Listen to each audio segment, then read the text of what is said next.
right. So we are here today to discuss Family Support Services, or FSS. Um, Again, if you have any questions after this, please contact your care manager. They're going to be the best resource. And with that, I'm going to pass it over to our wonderful presenter, Lindsay Paulin from Racker. Thank you so much.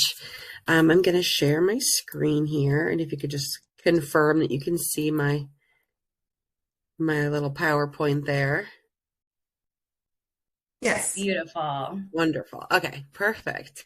Thank you for having me. So my name is Lindsay Paulin, and I work at the Racker Center in the Finger Lakes area of New York.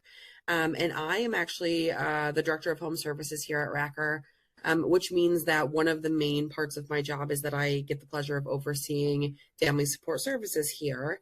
We in our program serve up to 9 counties. So my team does stretch pretty far out here. And because we do serve so many people, we have an opportunity to kind of experience a lot as a collective. And so it's really awesome that I get to now come and share that knowledge with you guys and maybe learn some things from you guys, because I learned some things earlier, which was great.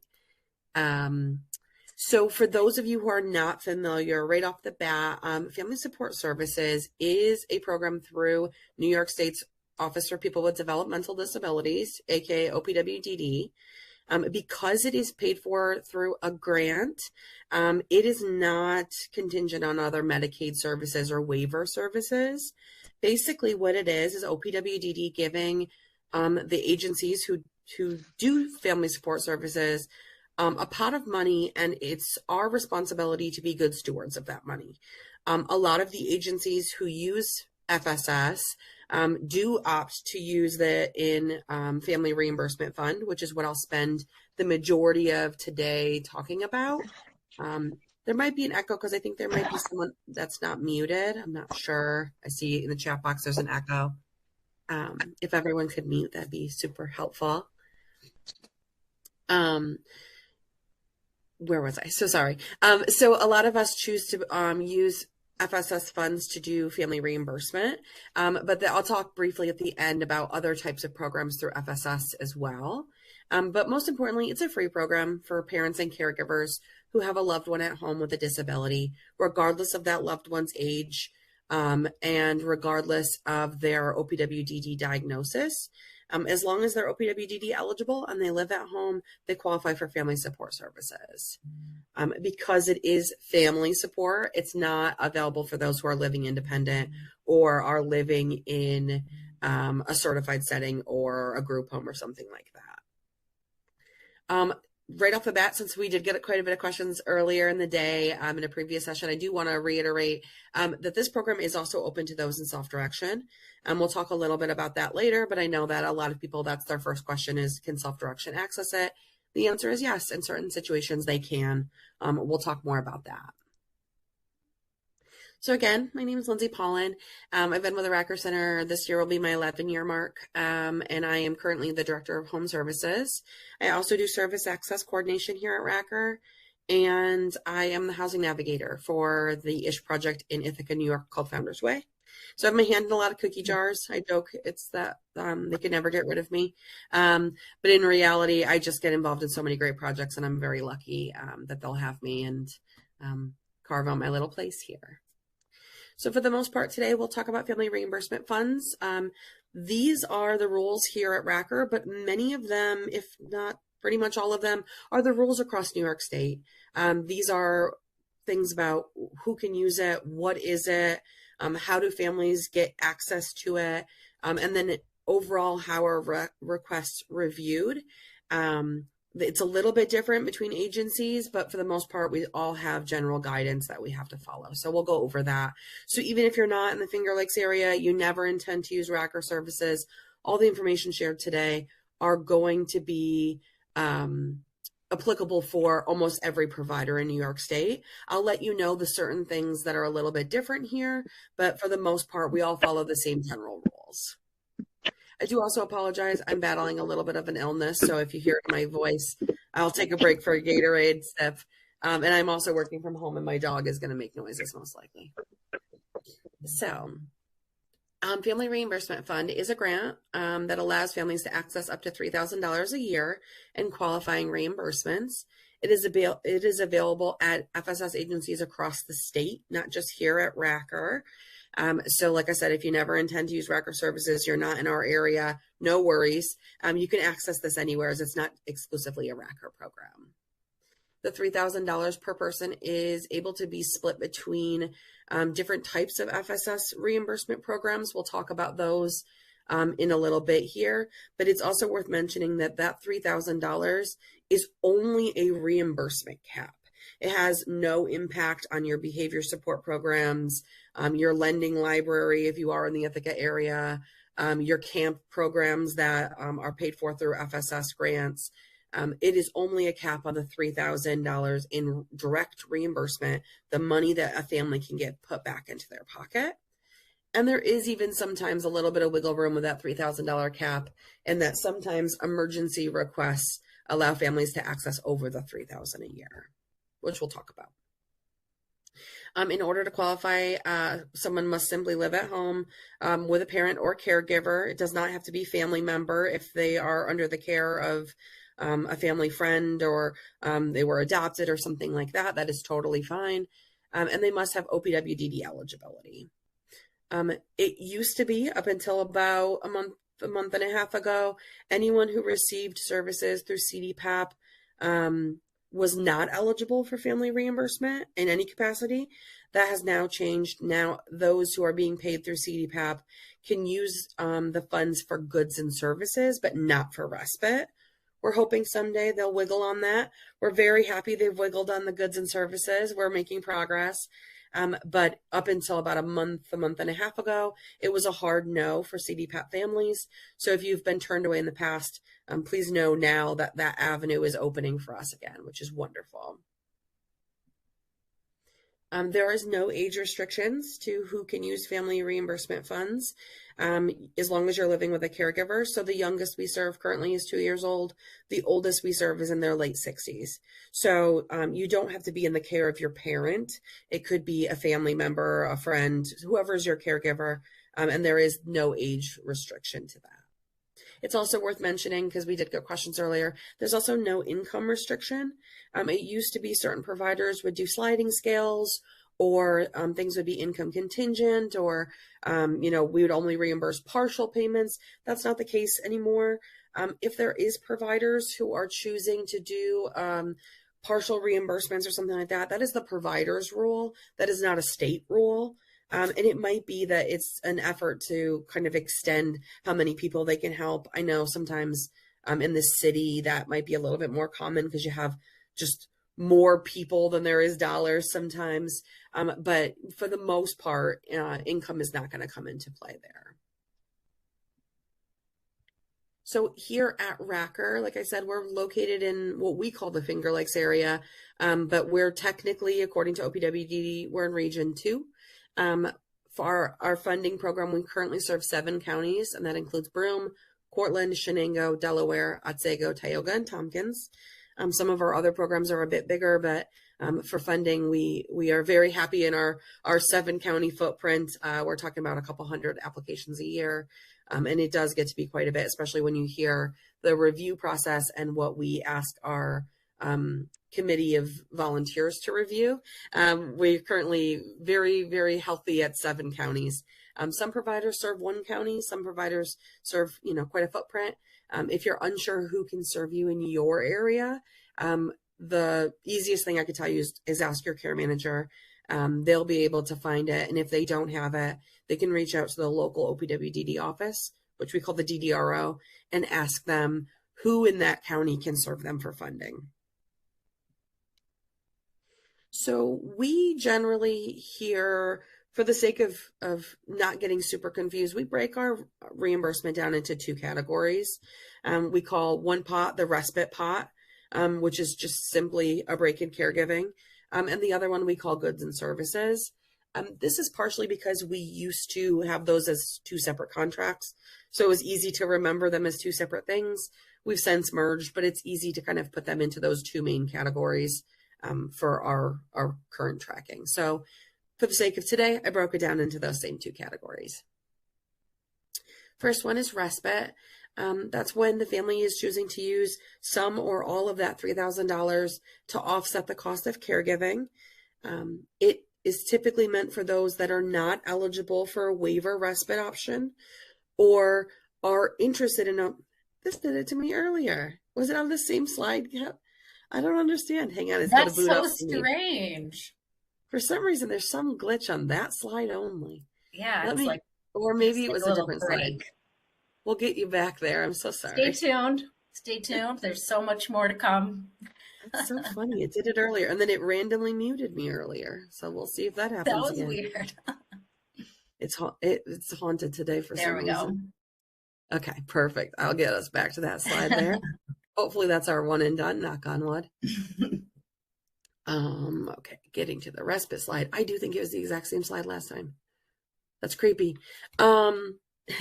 Anyways, respite is typically meant for those who are not eligible for the waiver or are able to demonstrate that the waiver is unable to serve them.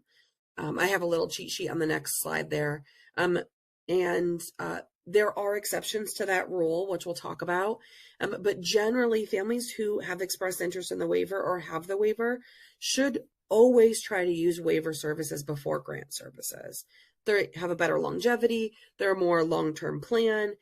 So the state does ask families to try that out first. So the general cheat sheet is when asking yourself, could I get FSS respite? Are you approved for waiver services? If no, then you're already good to go. You can go ahead and apply for some or all of that fund to go straight to the family for respite for FSS. If the answer is yes, then we're going to ask you to try out all waiver respite. And then if you can find a waiver respite option, use FSS for goods and services instead. It's not that you don't get to access the $3,000, you just wouldn't use it for respite. If you do inquire with waiver providers and they're not able to serve you, then you can go ahead and try FSS respite. Just know that every time you apply for respite, we're going to ask you to confirm again that those waiver providers are not able to serve you. I'll take a sip here. I'm a certified yapper, so my throat will go out. It's important to note that when demonstrating waiver is not an option, you must do so with all waiver respite providers in your area. So it can't be that you tried one provider and they said, oh, we have a wait list right now. And so then you're like, oh, I'm going to go to FSS. You do have to look and make sure there's no one else in your county that could serve you instead. So for example, in Ithaca, there's Racker. That's easy enough for me to confirm if you're on the wait list. Just pop down the hallway and ask them. And then there's Springbrook. And so we would just have to confirm in that case, in-house, can we serve them? No, we're waitlisting. How about Springbrook? We can give them a call. They'll let us know they're also waitlisting. Then you can come over to a respite, no problem. Then if you are able to go ahead and use respite, either by demonstrating the waiver can't serve you or you're not on the waiver, we generally do respite two different ways here. And this is where we might differ from other providers and other regions in that they might not offer option one. But in reality, for some reason in our area, option one is the more popular option for us.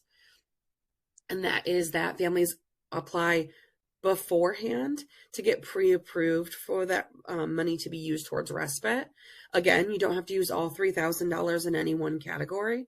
So you could opt to use $2,000 for respite and put aside an additional $1,000 for something else later on. Either way, you would be applying just once. Typically, we do it earlier in the year, asking for us to basically pencil you in for a respite amount for the year. Once that pre-approval has been granted, all you then need to do throughout the rest of the year is submit voucher forms or verification forms and pull from that bank of money you've been pre-approved for. If for some reason you get to be October and you haven't used all of your respite money and you don't think you're going to, you could always reallocate what you haven't used. So it's not that once it's approved for one thing, it's stuck in there forever. We reallocate money every week. We don't worry about it. The other option is to apply for respite after it happens. So this would be, you knew that you were going to go away on a vacation. You're going to pay somebody to take care of your loved one. And when you come back from vacation, you submit an application for the exact amount that you paid that person to watch your child or your loved one. Some important notes about respite. Regardless of your provider, respite's never going to be a guarantee. So even if you have that pre-approval, know that you still have to follow all the rules that are in place for all of us in the state in order to qualify. So if you get pre-approved for that amount, it doesn't negate the other rules that every family has to follow, which is that your provider must be at least 18, that they cannot live in your family home, and that they must be paid at least minimum wage, but no more than that county's current respite rate. So for Racker, currently our window that we reimburse for is between $15.50 and $20 an hour. So if you were to submit a voucher and you've only paid $5 an hour, but you were pre-approved earlier, we wouldn't be able to reimburse you because you haven't met the core criteria for a reimbursement yet. If you are able to pay that provider and make up the difference, we would then be able to potentially remedy that issue. There's also some new guidance coming out, things like can't happen during a typical school day. Obviously, school breaks is different. That kind of thing is coming into play a little bit more. But whenever you're pre-approved for respite, you're always going to be given the rules that you have to follow in your approval letter. It's required by providers to share those rules with you guys. So. And then another important note is that any remaining funds that you might have, if the provider you're using runs out of funds, you could go to another provider to get access to that money. It's pretty rare out here, at least, for us to run out of money. We have a very generous contract, so we don't see it often, but we know that in more populated areas, there's just not enough money to go around for the amount of families, especially when you're looking in the New York City area. So say you were working with a provider, you've only used $2,000 and you go to apply for something and they let you know that they're all out of money. You can absolutely go to another provider and say, I've used $2,000 with so-and-so. I want to use my last $1,000. And if that provider has money, you have every right to use multiple providers a year. There is a state database. OPWDD knows where you've spent your money and where. So if someone moves from Ithaca to New York City providers are going to find out how much money that person has left when they go to apply for that with that person. So the money will follow the person, not the agency. So it doesn't matter here at Racker if I run out of money, fingers crossed, that'd be amazing. But if we ran out of money, that money will follow your loved one, not me. So don't worry about that. And it is generally required for providers to notify all families when we do run out of money. And it's in good faith for us to let you know all other FSS servicers in that area. So the one time we've ran out in my time doing this, it was only one county. We let them know, it was literally the first week of December. Here's all the other providers. If you wanted to access any more money this year, here's the other agencies you could go to. And if the year comes to an end and you haven't used all $3,000, it does not roll over. And instead you reapply in the new year, and any money not used is lost. In New York City, their year resets their year resets July 1st. In the rest of the state, we reset January 1st. So if you're unsure when your year resets, reach out to your care manager, talk to those FSS providers, and they'll let you know. So if you are in one of those areas, they're closing out pretty shortly here to close out their year to start over in July 1st. But for the rest of the state, we've got plenty of time. So to just give you, to paint two pictures, to give you an example of those two different ways to use respite, the Smith family applies for respite in January to get pre-approved for all $3,000. Once approved, they just submit a voucher every month for the care of their son. They spend all $3,000 by using 12 months of the year and received reimbursement periodically. In January, they do the exact same thing again. So in this family's case, they get one application, 12 checks. The pros of that is that they only fill out one application for the whole year. Less paperwork for them is always wonderful. And the con of that is if they don't use the respite, they kind of spent that time applying kind of for no reason, and we don't want people to have to do paperwork for no reason. So we don't recommend doing that pre-approval unless you do have the intention of using it. Not the end of the world if it doesn't come through, but that is a little bit of a con. In scenario 2, Miss Johnson has an unexpected family emergency. She pays her neighbor to watch her son for the weekend so she can go out of town. After she returns, she applies for $800 in respite reimbursement to recoup the money she paid the neighbor. If approved, she still has $2,200 left for the rest of the year for any other needs, including applying for additional respite if she wanted to. I apologize for my dog.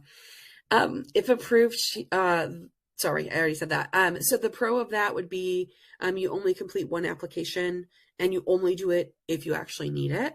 The con would be she's already paid out that $800. So if for some reason she's denied, she's already paid out that $800. And there's no chance for reimbursement at that point unless she appeals that decision. So besides respite, secondary category that we are seeing more and more of, especially here at Racker, is what we call goods and services. It's kind of the umbrella that captures everything that's not respite.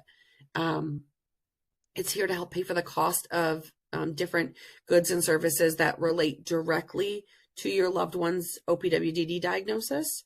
And each request is entirely unique, as each person is. So requests are no longer based solely on economic hardship, where back in the day we could help purchase new school clothes just because new school clothes are expensive, or shoes because someone grew out of their shoes. Now it has to relate to the person's OPWDD diagnosis. It can't just be an average expense of anybody under an economic hardship. Each request will need to be outlined on a brand new application. And it will need its own justification in certain situations. That could include like a justification from your doctor or a clinician of some sort. It's not always needed, but if it's a clinical item, it needs a clinical justification. If you plan to request, say, 4 different items, you would want to do it on 4 different applications, because if you were to group it all into one, and one of those items was not eligible or not approved, you've now accidentally killed off all the other applications by grouping them together. I'm going to take a sip of my drink because I'm getting a little hoarse. So some examples of goods we have had success in funding in 2024 and already in 2025. Things like yoga bows, bean bags, crash pads, and cozy canoes. Those are pretty popular nowadays. Adaptive shoes and adaptive clothing, not just clothing for the sake of clothing. It can be clothing if it's a sensory need. Say it's a coat that has weights in it. That would be an adaptive item or a sensory item. But just being a coat because it's winter and it's New York, sadly, is not justification enough. Different fidget items and sensory lights. Convertible couches like this little yellow one, which is called a nugget couch. We can also do the generic, I think it's called a Pella couch. We could do single trampolines, not the big ones that go in the backyard for the whole family to jump on. And then we do lots of weighted items, blankets, vests. We even have weighted hats we've seen, weighted gloves, things like that. In addition to physical goods, we also do services. This is becoming quite popular, especially horseback riding and equine therapy. I think we see at least 1 horseback request a week at this point, which is wonderful. We're just very lucky in our area to have a lot of options for that. Anything that's considered a therapy would have to come with a clinical justification and some sort of insurance denial, or if you don't have insurance, proof that you don't have insurance. So if it is equine therapy or hippotherapy, we need a justification.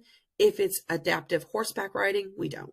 So once you put the word therapy in there, you're getting a whole different level of services. Music classes versus music therapy, music therapists would need a clinical justification. Some examples of different services we funded this year and last: camp, super popular, dance classes, karate lessons, music lessons, and art classes. Those could be group or solo, which is wonderful. horseback riding and equine therapy, swim lessons, swim classes, again, group or individual, and different gym memberships, museum memberships. The only thing we're not seeing approvals on is like zoo experiences or zoo memberships. The state, for some reason, does not allow anything to do with like zoos or anything like that, but museums and gyms and things like that are allowed. In addition to our own successes here, OPWDD releases a list that they update periodically of allowable and non-allowable items. This is the current allowable list. It is always subject to change. This one came out in July or June of last year. So I'm not going to be surprised if we get a new one in the next couple of weeks, because it just kind of tends to be in the summertime. The things that are highlighted in yellow are just the newer items. They're not any more important than the others. But this is a list we use as kind of a jumping off point. If it's on here, great. It's not an all-encompassing list. So as long as it's not on the non-allowable list, it's something we could potentially entertain with the right justification. Just because, like I said, just because something's not on the list doesn't mean it's automatically ineligible, but you would want to make a good case for it, for why it pertains to that person's diagnosis. So it can't just be, art class for the sake of art class. It has to be art class because it inspires creativity. It helps with motor skills to learn how to paint, helps with social opportunities and things like that. So it has to always be tied back to why should OPWDD be responsible for helping fund this? The non-allowable list is the real kicker. It is big, we understand. We don't expect you guys to memorize it by any means. We reference it all the time. We look it up pretty much every day because you never know when a new one will roll out. As long as an item is not on this list and it comes with a justification, personally here at Racker and many agencies will try it. Worst case scenario, we find out it's going to be on the non-allowable list next. But basically, if it's not listed here explicitly, we're going to try to operate in a gray area and see if we can make it work. Some of the things you'll see make total sense. Concert tickets and luxury items like swimming pools and hot tubs, those make sense why the $3,000 can't go to those things. Pool covers and things like that, it's just not a fair use of that money. It's not being a good steward of that money. So we wouldn't be able to even accept an application for these sorts of things. Other things, they do have a little bit of wiggle room. Things like diapers and wipes. If you've exhausted what's allowed in your insurance, you could then come through with proof that you've exhausted what's allowed in your insurance. So there's even some things as you look at them, if they have an asterisk or a little added note, approach a provider and ask them about it. Again, the list is subject to change. A new one, it would be updated on the OPWDD website. So when in doubt, ask a provider, is this thing eligible? Or check the list. It is public knowledge. It's available for everyone to reference. And it does change, which I appreciate. So in addition to the allowable and the non-allowable list, the only other kind of random list that comes up is something called an emergency request. Because these are incredibly individualized, it is much easier if you have a need that is in one of these categories. I would highly suggest just reaching out to the FSS provider right off the bat. They're going to ask you questions and give you pointers for things that they want you to address in the application or in your justification, that it's easier to kind of give you all of that knowledge in the front end so you could address it without having to reopen the life plan and redo the application and re-sign it and get a new letter. If you just reach out to the provider, we'll help you understand what is all of the boxes we're going to need to check. If you do have a need in one of these categories, it does not count against your $3,000. You could completely exhaust your $3,000 and have an emergency need come up, and you have every right to apply again for additional funding. Once you've used one of these categories, that person, keeping in mind it would be attached to your loved one, can never apply for another emergency request in that category. So if you help get pest control, you have a bed bug infestation, you get your bed bugs exterminated using FSS funding, you get bed bugs again in 5 years. Unfortunately, you've used your one and done for pest control for that person for life. That is a somewhat newer situation that came about in 2022. If you ever used emergency funds for things like that before 2022, they didn't keep track of that. That doesn't count against you. But now they're going to keep track of it. And you get once per lifetime of the individual for these things. So the easy way to kind of direct you in the emergency situations, ask the provider. We're here to help. It's our job to give you that money. We want to give you that money. We look good when we spend it. You want it in your pocket. Let's work together to have the strongest application we can to get it. So take a beat. Those are the general ways that we can use FSS. Each provider is going to approach them slightly different, but those are the general rules that all providers are going to use. Each provider will now, when they get a completed application, follow the same general 3-step review process. The first one is going to be getting the application, making sure that the application is complete. We need to have all of the boxes checked and all of our T's crossed and our I's dotted. We might need a copy of the life plan. There's a checklist of documents we sometimes will ask for. It's built into the application. We're just going to make sure that you've gotten all of your ducks in a row so that we can take a look at them. Once you have the application completed, you'll submit it to your provider in your area. And every single provider in New York State since 2022 is required to now have an internal committee that's going to review that application, redacted, so it's not going to have anybody's names on it, to make sure that we're meeting the core requirements for the funds. So the person's living at home, the person is FSS eligible, it's on the allowable list, they've checked the boxes that they were supposed to, and the committee is either going to find, yes, this application is ready for OPWDD's review, or no, it doesn't meet the requirements, or we're missing too much information, or we have these following questions. Each agency is going to review them in a different pattern. Some agencies are very lucky, like we are, where we meet every single week on Tuesdays. Other agencies, because it is all volunteers, meet bi-weekly or once a month, or we've even heard of folks meeting once a quarter.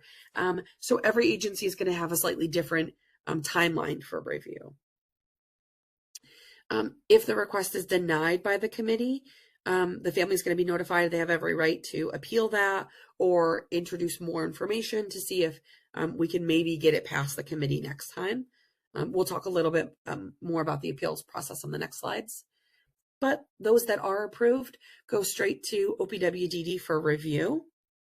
They're going to be the final say in if it's going to get that FSS funding or not. They make each provider submit a standardized tracker. It's brutal. It's an Excel spreadsheet with 37 columns or something like that. I lost count. But it gives them all the core information that we've spent all of our hard-earned time collecting all those documents from you and the care managers and the life plan and all of that stuff. And they're going to look at it basically on a cheat sheet that we've done a lot of the work for, which is fine. If they approve it, they're going to let the provider know, and the provider is going to congratulate you and let you know and make sure you get that money. If they deny it, they are going to notify you directly the ability to appeal that decision. So if you were denied by the committee at the provider, so at RACR, for example, you can choose to appeal it here at RACR in a secondary committee. In our time, since 2022, we've only ever had one person have to do this. And it was that they were found to not be eligible for FSS at all. They wanted to appeal it. Sadly, we can't make new rules of who's eligible or not. If the secondary committee still denies the request, the family is still eligible to go straight to OPWDD and pitch their case for why it was denied. If it's approved by the committee and it goes to the state and the state denies it, they will notify the family that it was denied. Typically the provider does too, because we want you to know. And they'll give you the avenue for appeals. Typically it's a contact at the regional office that you can write or call and explain your case. When appealing a denial, you do have to address the reason it was denied. It can't just be that you disagree with it. It has to be you disagree with it because you feel like it was an incorrect ruling. So say they denied a sensory item because they said it's not age appropriate for your child, you would have to come back with, no, this is an item that is for children, and here is the proof, or something along those lines. Not every agency is going to have the same exact secondary committee review process, but we are all required to have some sort of appeal process. Here at Racker, we opted for a secondary committee. Other providers may just have the director of that program be the final reviewer. It's a little bit different everywhere. We're required to have an appeal process, but it's not required to be this one. And in the better case scenario, if your request is just simply approved by the committee, approved by OPWDD, you're going to be notified by the provider. They're going to let your care manager and you know. And if you've already submitted a receipt or some sort of proof of payment invoice, you might get that approval letter with your reimbursement right off the bat. Wonderful. If it's something that you haven't yet submitted vouchers for respite, or you haven't submitted a receipt for, you could then submit the receipt once you get that approval letter. So some families opt to hold off on purchasing the item to see if it's going to get reimbursed and then purchase it. Or in certain situations, if a family does have a need, we can direct purchase that item for a family. That's the only time we ever take in finances. We ask you, is there a reason you can't direct purchase it and that you need us to? Because generally it is a reimbursement program. It's in the title. We technically want to reimburse, but we do have avenues just in case. And last but not least, it is worth mentioning, self-direction is eligible to apply for FSS funding in the event that they are unable to get funding out of their own budget. It cannot be that they didn't allot money in that item line, or that they didn't have any money left in their budget for this year. It has to be that even with money left, it's not eligible for self-directed funds. Self-directed requests are subjected to the exact same rules and guidelines that every other request is. Even if you've put FSS money in that line of the budget, that doesn't guarantee that you could use the FSS funds over here. You still have to get the application approved, because the thing you're purchasing or the service you're inquiring about still has to be eligible. So worth mentioning, self-direction does come over here. Not for many things, because in reality, self-direction should cover 98% of what we cover. So since this ADM came out, we don't see them very often. Typically what we're seeing most of the time is guardianship fees. So I will stop sharing my screen.